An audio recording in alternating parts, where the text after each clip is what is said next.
Good morning, students. So I taught you the poem Ode to Autumn by John Keats, and you know that Ode to Autumn is a famous ode by John Keats. John Keats, he is famous for writing odes, especially in English literature. His famous odes are Ode to Nightingale, Ode to Grecian Urn, Ode to Psyche, and out of them, this one Ode to Autumn, which we already discussed, we already read in the last videos. So today I will tell you the critical analysis of this ode. So in the first part of the poem, or the first part of the ode, the poet, he talked about the activities which happens in this season, and the poet has called this season a season of mist and meadow fruitfulness. That is a beautiful phrase which has been used by the poet in this ode. So I will tell you, it is not possible to explain or to write or to dictate the whole critical appreciation of the poem to you in this online teaching mode. So I will tell you some of the important lines which you can add for the critical appreciation or critical analysis of the poem for your answer. Autumn season has been personified and made to live. In the first stanza, the poet described the fruits of autumn.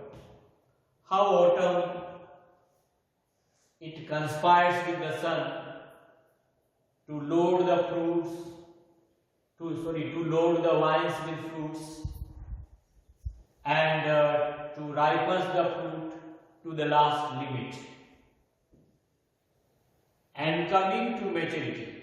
In this first stanza, poet describes the fruits of autumn which ripens in this season, the fruits coming to maturity in readiness for harvesting. While in the second stanza, autumn is personified as a woman present at the various operations of the harvest and cider pressing.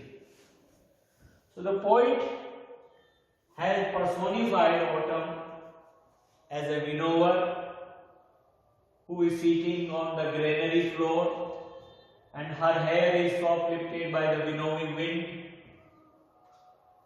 So the poet has personified autumn as a winnower and as a reaper who was cutting the crops of the opium. At the half-ripped furrow, she became intoxicated by the fume of the poppies, who is having a swath in her one hand and the sickle in another hand. And third, as a gleaner, who is taking a bundle of grass or bundle of grains or the crops on her head.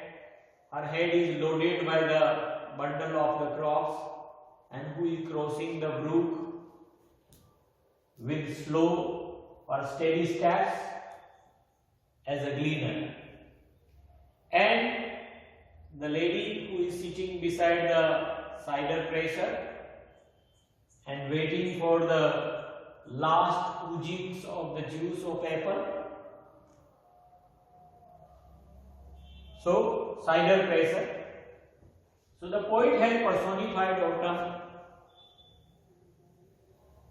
as a woman present at the various operations of the harvest and cider pressing, as a winnower, as a reaper, as a gleaner, or as a cider presser.